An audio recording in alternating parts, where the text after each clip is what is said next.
दोस्तों, IT intelligence channel पर आपका स्वागत है। आज हम सीखेंगे दो कंप्यूटर के बीच में कैसे फाइल फोल्डर को शेयर किया जाता है। तो चलिए फाइल फोल्डर को शेयर करने के लिए थोड़ा सा थ्योरी को हम समझ लेते हैं। तो देखिए दोस्तों, दो कंप्यूटर के बीच फाइल फोल्डर शेयरिंग करने के लिए हमारे पास दो ऑप्शन है। एक तो दो कंप्यूटर में नेटवर्क केबलिंग के जरिए अटैच कर देना।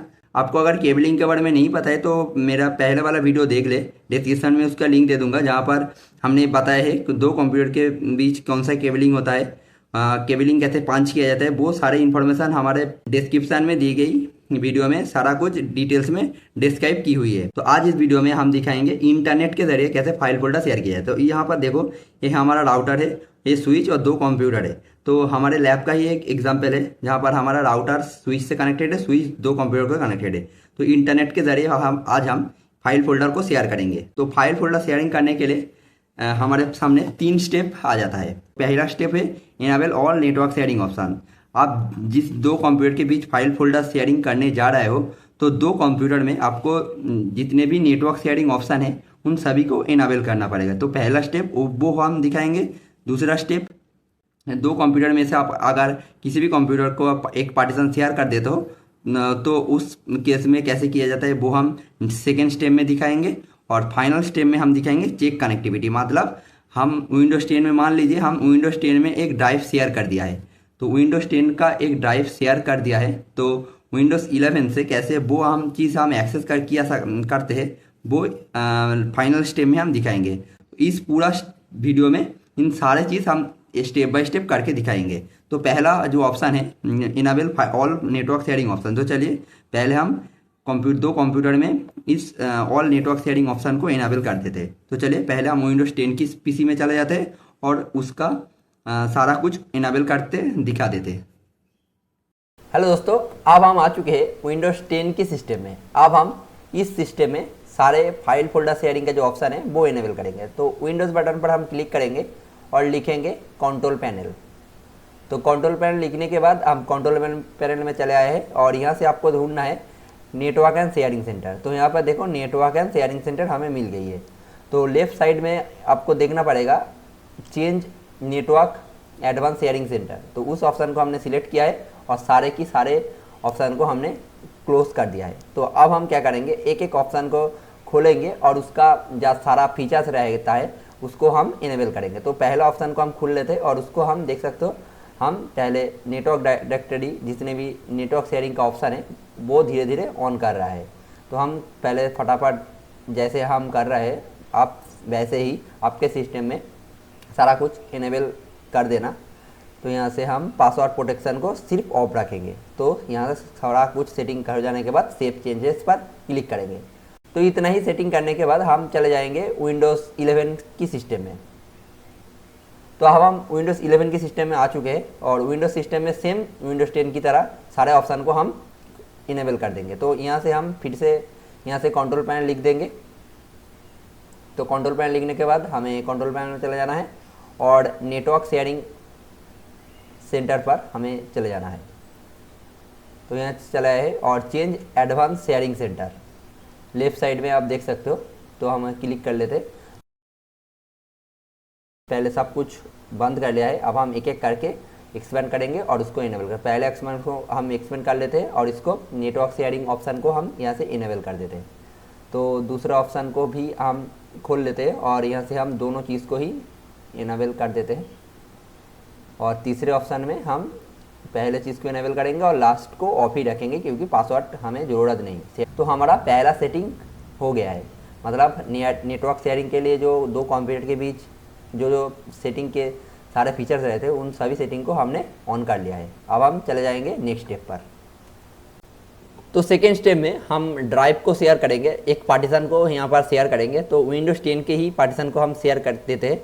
तो देख सकते हो यहाँ पर हम विंडोज़ 10 की एक पार्टीशन, जहाँ पर डी ड्राइव नाम की एक पार्टीशन है जहाँ पर बहुत सारे डेटा हमें है, उस ड्राइव को हम शेयर करेंगे। तो चलिए इस ड्राइव को पहले शेयर करने की प्रोसेस आपको दिखाते हैं, उसके बाद हम थर्ड स्टेप पर जाएंगे। तो दिस पीसी पर डबल क्लिक करने के बाद हमें डी ड्राइव को शेयर करना है। तो डी ड्राइव में राइट क्लिक करना है और चले जाना है हमें प्रॉपर्टीज़ पर। तो हम प्रॉपर्टीज़ पर चले जाते हैं और जाने के बाद हमें शेयरिंग वाले ऑप्शन आपको देखना पड़ेगा। यहाँ पर देख सकते हो शेयरिंग वाले ऑप्शन को हमने क्लिक किया है और एडवांस शेयरिंग ऑप्शन को क्लिक करेंगे और share this folder apply okay, इस ऑप्शन को सिलेक्ट करने के बाद क्लोज। तो फिर से आपको शेयरिंग यहाँ पर देख सकते हो, यहाँ पर एक आइकॉन बन चुका है, तो हमारा इस ड्राइव शेयर हो चुका है। तो फिर से आपको परमिशन देना है कौन सा यूज़र इस ड्राइव को एक्सेस कर सकता है। तो उसके लिए हम फिर से राइट क्लिक करेंगे, प्रॉपर्टीज़ पर चले जाएंगे। जाने के बाद आपको चले जाना है सिक्योरिटी पर।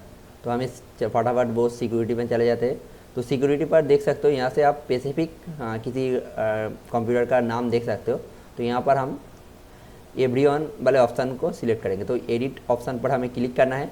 तो यहाँ से हम क्या करेंगे, हमें इस ड्राइव को सभी कंप्यूटर के बीच शेयर करना है। तो हमें एवरीवन को यहाँ से सिलेक्ट करना है। तो एवरीवन वाले ऑप्शन को ऐड करने के लिए हमें जाना है ऐड फीचर्स पर। तो हमें फटाफट ऐड फीचर पर चले जाते हैं और जाने के बाद यहाँ पर हम EVE लिख के चेक नेम करेंगे। तो यहाँ से देख सकते हो एवरीवन नाम के एक ऑप्शन आ चुका है, तो उसको ओके करेंगे।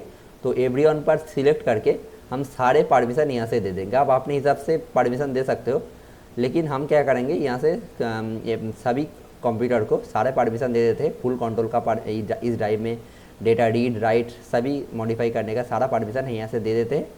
और यहाँ से दे देने के बाद इस चीज़ को अप्लाई कर देते हैं। अप्लाई करने के बाद देख सकते हो हमारा ड्राइव शेयर हो रहा है। हमारा सारा जो उसमें डॉक्यूमेंट्स है वो सब कुछ शेयर हो चुका है। और एक चीज़ हमें करना है, इस कंप्यूटर का IP एड्रेस जानना है, क्योंकि इस IP एड्रेस से ही हम विंडोज़ 11 में के सिस्टम से एक्सेस करेंगे। विंडोज़ की +R को आपको एक साथ पेस्ट करना है और CMD लिखकर ओके कर देंगे। एक बार हम लिख लेते हैं IP config। तो IP config लिखने के बाद यहाँ से देख सकते हो हमारा कंप्यूटर का IP एड्रेस यहाँ पर शो हो रहा है। तो इस IP एड्रेस को आप ध्यान से देख लीजिए। इस IP एड्रेस के ज़रिए ही हम विंडोज़ 11 के सिस्टम से विंडोज़ 10 में जो ड्राइव शेयर किया है उसको एक्सेस करेंगे। तो अब हम विंडोज़ 11 के सिस्टम में चले जाते हैं। तो हमारा फाइनल स्टेप आ चुका है। तो विंडोज़ की +R यहाँ पर पेस्ट करेंगे और पेस्ट करने के बाद हम बैकवर्ड स्लैश लगाएंगे। तो बैकवर्ड स्लैश यहाँ से लगा देते हैं। तो बैकवर्ड स्लैश लगाने के बाद हमारे कंप्यूटर का IP एड्रेस पुट करना है 192.168। उसके बाद सारा कुछ जो IP एड्रेस है वहाँ पर पुट करने के बाद देख सकते हो एंटर करने के बाद ही हमारा फाइल फोल्डर यहाँ से शेयर हो चुका है। तो विंडोज सिस्टम का सारा कुछ विंडोज़ 10 में जो ड्राइव का सारा फोल्डर पार्टीशन सब कुछ यहाँ पर नज़र में आ चुका है। अब हम इससे विंडोज़ 11 की सिस्टम से बैठ के ही सारा कुछ एक्सेस कर सकते हैं। यहाँ से हम एक फाइल फोल्डर को कॉपी कर लेते हैं, दिखा देते हैं। तो यहाँ से हम किसी भी एक फाइल फोल्डर को डॉक्यूमेंट्स को कॉपी करेंगे तो हमें ले लेंगे। तो इस तरह से आप किसी भी फाइल फोल्डर को इस ड्राइव से ले भी सकते हो और इस ड्राइव में दे भी सकते हो। तो शायद आपको इस वीडियो में पता चला कि कैसे किसी दो कंप्यूटर के बीच फाइल फोल्डर को शेयर किया जा सकता है। नेक्स्ट वीडियो में हम दिखाएंगे बिना इंटरनेट का सहारा लिए कैसे हम फाइल फोल्डर को कंप्यूटर का शेयर किया जा सकता है। तो चलिए इस वीडियो यहीं पर ख़त्म होता है। मिलते हैं नेक्स्ट वीडियो में, तब तक के लिए जय हिंद।